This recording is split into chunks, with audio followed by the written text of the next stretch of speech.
Dear friends, sisters, brothers, good morning. Today I would like to share few thoughts in the context of general elections in our country.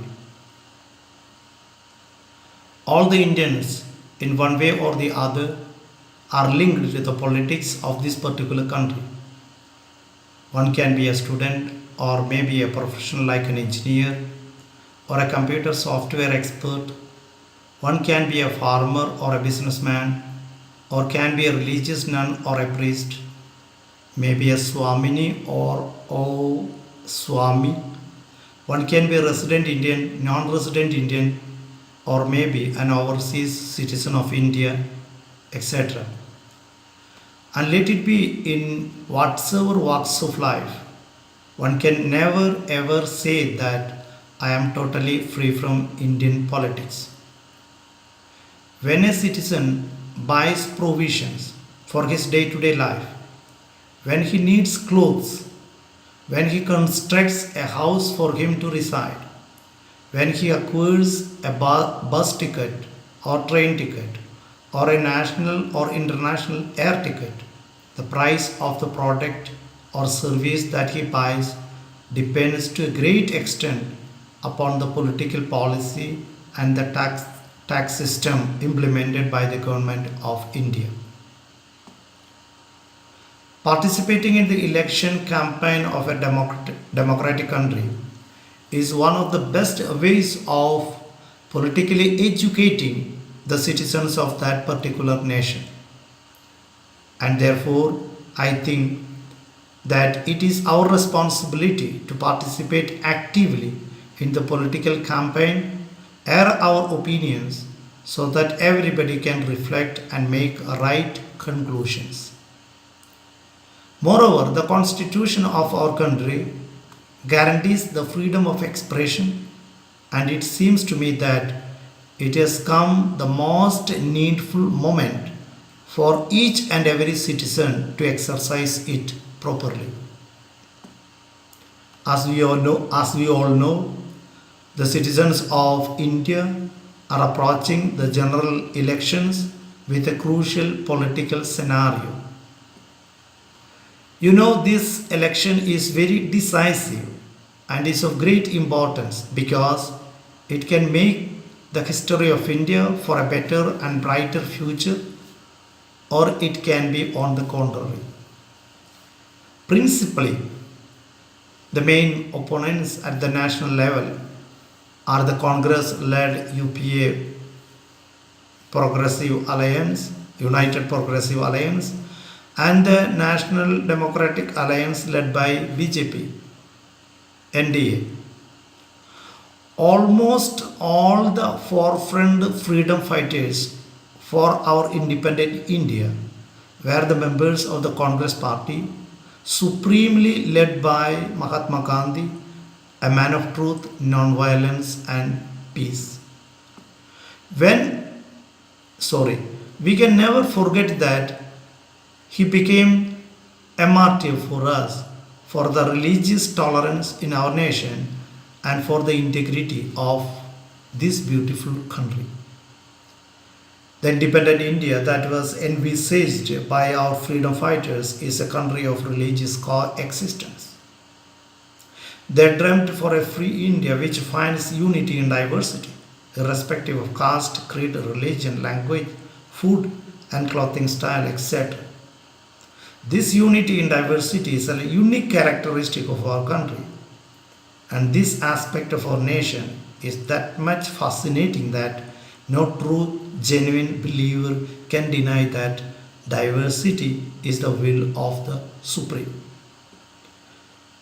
When the British left the administration, India was like an eggshell, means all the wealth and available resources were carried away. India had to start everything from the beginning. Almost all the achievements that the modern India enjoys today, to a great extent, we the citizens of India owe to the Congress governments or to the Congress-led UPA governments. The very constitution of India was drafted by the well-cited congressmen. The full-fledged development or even the starting of the prestigious institutions of India like the Supreme Court, RBI, ISRO, IIT, the nationalized bank which give a better guarantee for our investments etc. took place under the Congress governments. The 5-year plans initiated by the first Prime Minister of India, Pandit Jawaharlal Nehru, was a great effort to ensure economic development of our country. The realization of the big projects like Nagarjuna Sagar Dam, the Bakranangal Dam are the contributions of the Congress governments. The Congress administrations also always used to invest for the good infrastructure like roads, bridges, railways to facilitate the lives of the people. And these governments have always tried to maintain a maximum diplomatic and bilateral relationship in the international level, especially with the neighboring countries. The three forces of India, the military force, the naval force, and the air force, were periodically strengthened by the Congress governments. If India continues as the biggest democracy in the world till today, it is because the Congress party has played a crucial role to maintain it so. Even if the Congress has got a lot of positive points in its history, if we make a sincere analysis, we can't overlook the fact that this party has also mistaken and some of its leaders at times failed to represent the people of this nation. There were moments when the party shattered the expectations of the citizens. According to me, that's why the party lost pathetically in the year 2014, the Lok Sabha elections. But now we have good reasons to revive our hope. I will come to this point later. BJP, the Bharatiya Janata Party, is a political wing of the RSS. RSS, the Rashtriya Swayamsevak Sangh, is a fanatic pressure group of the Hindu religion. Their belief system and thought process are exactly on the contrary to the vision of our true freedom fighters. They want to prevail in India only their own belief system and ideologies, even at the exclusion of all other cultures.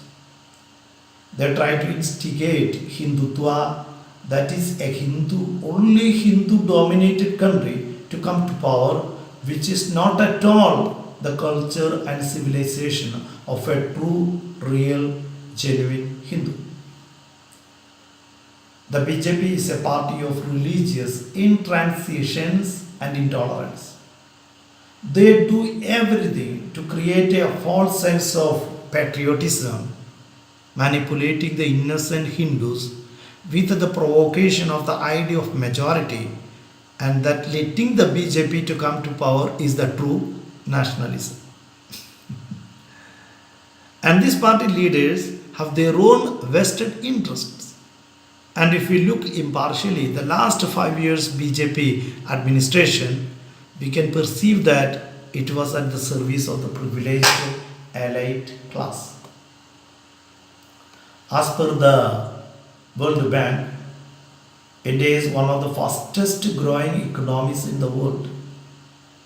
But unfortunately, the notice that we get almost every day is about the farmers' suicide because of the agricultural land mortgage debts or related financial reasons. According to the CMIE, Center for Monitoring Indian Economy report, unemployment rate in India is about 7.2% in February 2019, the highest unemployment rate in 45 years. After the implementation of GST, Goods and Services Tax, our small scale industries and businesses are in great trouble and struggle. It is very evident that a basic root level development is not taking place in our country. And who suffers the most because of the lack of development is the Hindu middle class and poor families, because nobody can deny that they are the vast majority for whom the BJP leaders say that they stand for. But very sad to observe that it is only in theory and not at all in practice. Then what about the growth rate that the World Bank provides? It means India is making the rich richer, the richer, and the richer the richest. The wealth is being accumulated by few individuals and corporates, which sounds to me very much that it is with the support of the machinery of the government. I am very skeptical about the demonetization that took place in our homeland, about which many reports say that the Reserve Bank had alerted against it. And even then, if BJP government had gone ahead with the implementation of the same, it gives me at least the right to reflect and ask, was it not a step which made the few elites wealthier at the cost of the poor? I will come back with the second part of this reflection just in few hours. Till then, see you later. Bye bye.